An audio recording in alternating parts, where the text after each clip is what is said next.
জি প্রিয় দর্শক, আপনারা জানেন বৈষম্য বিরোধী আন্দোলনে যে ছাত্ররা নিহত হয়েছে, বাংলাদেশ দ্বিতীয়বারের মতো স্বাধীন করেছে, তারই বহিঃপ্রকাশ আজকে জেদ্দা অন্তর্ভুক্ত বাহারা বিএনপির পক্ষ থেকে একটি আলোচনা সভা দোয়া মাহফিল আয়োজন করা হয়েছে। আমি সরাসরি সেই অনুষ্ঠানে চলে যাচ্ছি, আমার সঙ্গেই থাকবো। আল্লাহ রাসূলুল কারীম, আপনাদেরকে আমি অনেক কষ্ট করি দাওয়াত দিয়েছি, আপনারা কষ্ট করেছেন, অনেকক্ষণ করছেন। আর একটু 5টা মিনিট সবুর করেন। আপনারা আপনাদেরকে আমরা যে খানাটুকু করছি আপনাদের জন্য আছে থাকবে, আমরা একটু মুনাজাত করি, জানা শুরু করে দিব। সবাইকে ধন্যবাদ কষ্ট করি আসার জন্য। আসসালামু আলাইকুম। বক্তাদের বক্তব্য শুনেছেন। ইনশাআল্লাহ আগামী দিনে অনেক কথা হবে। আপনারা সবাই ভালো থাকেন, সুস্থ থাকেন এবং আমাদের দেশ স্বাধীন হয়েছে, স্বাধীন দেশে স্বাধীনতা উপভোগ করেন এবং সবাই ভালো থাকেন। বিশেষ করে ফোরকান সাহেব সহ আরো যারা আছে, ফোরকান দাঁড়ান, ওনার জন্য অভিনন্দন। ওনারা এই আয়োজনটুকু করেছে। ইনশাআল্লাহ আমরা খবর পাইছি যে এখানে একটু আইনি কোনো সমস্যা আছে, পরে ইনশাআল্লাহ কথা হবে। সবাইকে ধন্যবাদ। যে আন্দোলন বৈষম্য বিরোধী ছাত্র আন্দোলনের সুফল, বাংলাদেশ আজ মুক্ত। বাংলাদেশের 17 কোটি মানুষ আজ মুক্ত হাওয়ায় নিঃশ্বাস নিচ্ছে। ফ্যাসিস্টবাদী স্বৈর শাসক শেখ হাসিনার শাসন আমলে আমরা কেউ শান্তিতে থাকতে পারি নাই। আমরা যখন বাংলাদেশে যেতাম তখন আমরা আতঙ্কের মধ্যে থাকতাম। আমরা যখন এয়ারপোর্টে যেতাম আমাদেরকে তারা কোনা চোখে দেখতো। এয়ারপোর্টে যখন যেতাম আমাদেরকে বিভিন্নভাবে হয়রানি করা হতো। আমাদের অঞ্চলে তারা পুলিশ লীগ, ছাত্রলীগ, যুবলীগ, সন্ত্রাসী লীগ দিয়া আমাদের কাছ থেকে চাঁদা চাওয়া হতো।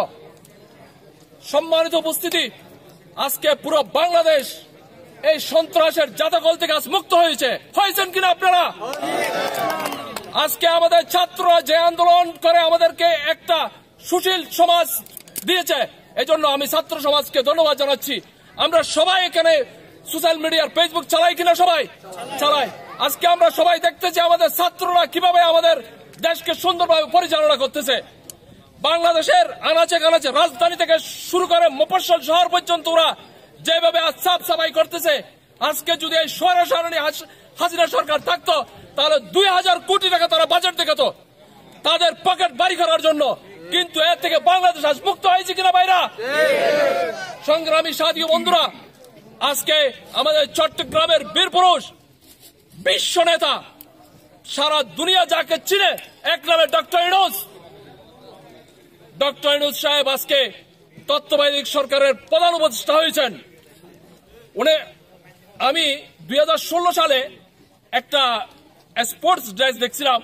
এদের মাধ্যমে এই মেসেজটা পৌঁছাতে চাই, পররাষ্ট্র মন্ত্রণালয়ের আন্ডারে বহির্বিশ্বে যতটুকু আপনার কনসুলেট বলেন, রাষ্ট্রদূত বলেন, কর্মকর্তা কর্মচারীরা আছে, এইটা স্বৈরা শাসন বলেন, আইনাগরে শাসকদের পছন্দের মানুষ দ্বারা পরিচালিত হয়েছিল। তারা সুস্থ শরীরে বিদেশে গিয়ে দেশটার জন্য ষড়যন্ত্র করবে না, এটা কেউ বলতে পারবে না।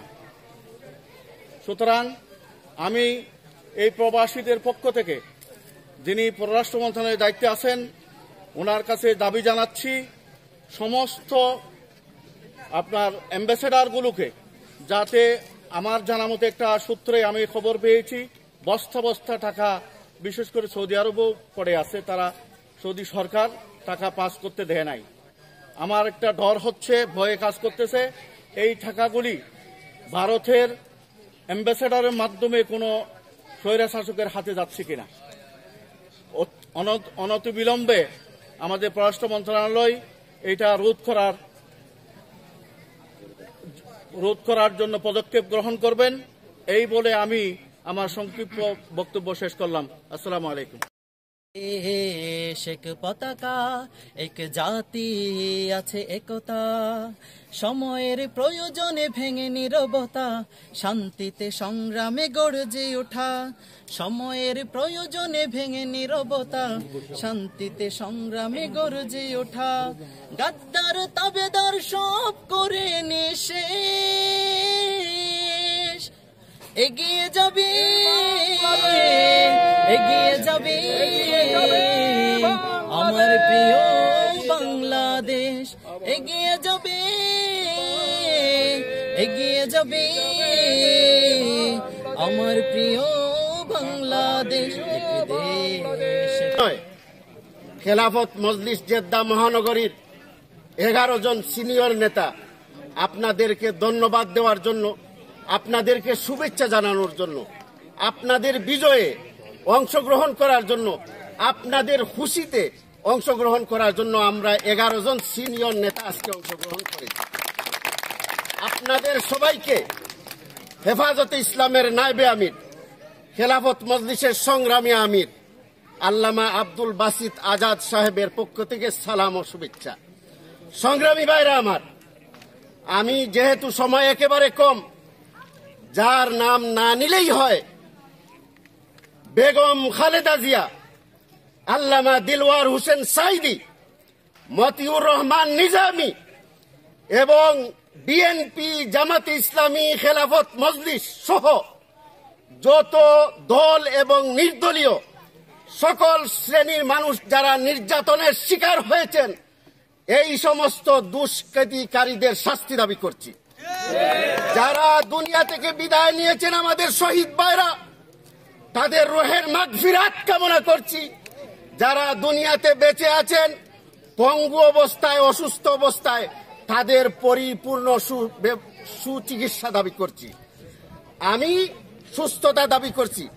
আল্লাহ রব্বুল জেদ্দা মহানগরের খেলাফত মজলিসের সম্মানিত সভাপতি জনাব মেজবানের সম্মানিত সভাপতি এবং বিশেষ অতিথি এবং শুধু বলতে চাই, এই ফ্যাসিস্ট সরকারের আমলে যে মজলুমরা, কারা নির্যাতিত মজলুমদের এই জুলুমের কারণে আজকে এই 16-17 বছরের জুলুমের এই যে পাপ, তার প্রায়শ্চিত্ত হচ্ছে এই ছাত্র সমাজের মাধ্যমে। শুধুমাত্র ছাত্র সমাজের 9 দিনের আন্দোলনে বিজয় হয়েছে এটা বলার কোনো কারণ নেই। এই 16-17 বছরের যে জুলুম করেছে, এই মজলুমদের চোখের পানি যখন একত্রিত হয়েছে, সেই শহরের বাহারার যে আজকের মেজবান, এই মেজবানে উপস্থিত। বিসমিল্লাহির রহমানির রহিম। নাহমাদুহু ওয়া নাসাল্লি আলা রাসূলিল কারীম, আম্মা বাদ।